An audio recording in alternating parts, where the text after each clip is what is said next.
Hey, welcome to Statistics My Passion. My name is Priyanshu Jain.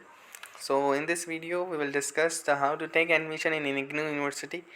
So, first, if you want to take admission in IGNOU University, so there are some steps.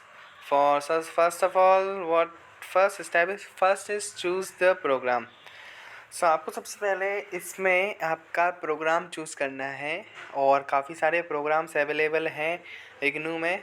Under graduate, post graduate, diploma and certificate courses. आप कोई सभी सबसे पहले course चुन लें, फिर उसके बाद उसकी एलिजिबिलिटी चेक कर लें कि आप उसके लिए एलिजिबल हैं या नहीं हैं। एलिजिबल मतलब कि आप आपके पास वो डिग्री, अगर आप अंडर ग्रेजुएट हैं तो आपका 12th पास होना ज़रूरी है और किस स्ट्रीम में होना ज़रूरी है वो आप एलिजिबिलिटी में चेक करेंगे। उसके लिए आप विज़िट कर सकते हैं इग्नू वेबसाइट, जिसमें आपकी वेबसाइट या तो फिर आप डायरेक्ट गूगल पे डाल सकते हैं जो आपका कोर्स आप करना चाहते हैं वो, और उसके आगे एलिजिबिलिटी लिखकर। फिर उसके बाद जब बात करते हैं एडमिशन आप कैसे लेंगे और कब लेंगे। एडमिशन लेने के समय दो है। एक साल में आप 2 बार एडमिशन ले सकते हैं कभी भी। उसमें जनवरी और एक जुलाई सेशन होता है, उस किसी भी सेशन में आप एडमिशन ले सकते हैं।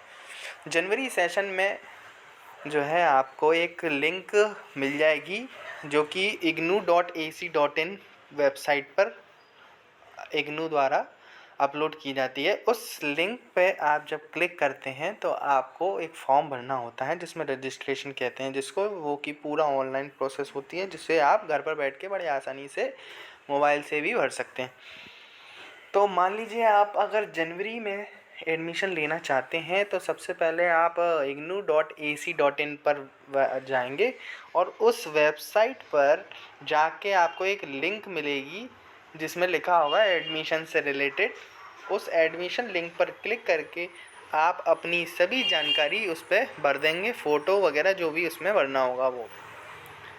देन उसके बाद जब आप पूरा रजिस्ट्रेशन और फीस कंप्लीट भर लेंगे तब आपको एक रजिस्ट्रेशन लॉगिन क्रेडेंशियल प्राप्त होगा, जिस पे आपको अपलोड डॉक्यूमेंट्स करने हैं, आपके पासपोर्ट साइज़ और जो भी identity card, educational certificate related.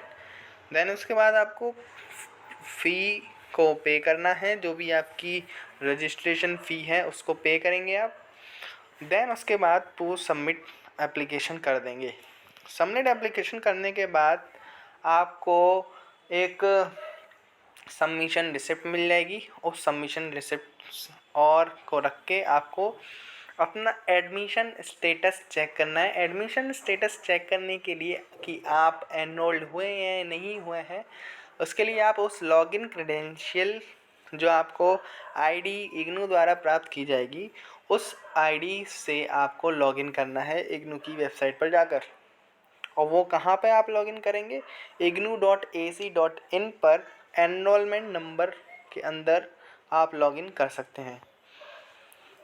उसके बाद जब आपका एडमिशन कंफर्म हो जाता है, उसके बाद आप स्टडी मटेरियल के लिए अप्लाई कर सकते हैं। इसमें online and offline study material प्राप्त होता है। अगर आप ऑनलाइन स्टडी मटेरियल चाहते हैं तो आपके पैसे की बचत होगी और आपको तुरंत वो वेबसाइट पर उपलब्ध, या फिर इग्नू ई कंटेंट नाम का प्ले स्टोर पर ऐप है, उसको आप डाउनलोड करके पा सकते हैं।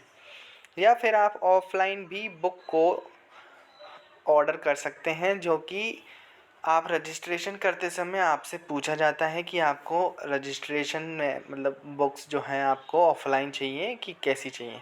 अगर आप ऑफ़लाइन लेते हैं तो उसका अलग से चार्ज होगा, जो बुक्स का वो आपको कम से कम नहीं तो 2 से 3 महीने में आपको डिलीवर की जाएंगी। तो इस तरीके से पूरी प्रोसीजर है। अगर इससे रिलेटेड कोई जानकारी अगर रह गई हो या आपके मन में कोई डाउट हो तो आप कमेंट करके मुझसे पूछ सकते हैं। धन्यवाद इस वीडियो देखने के लिए।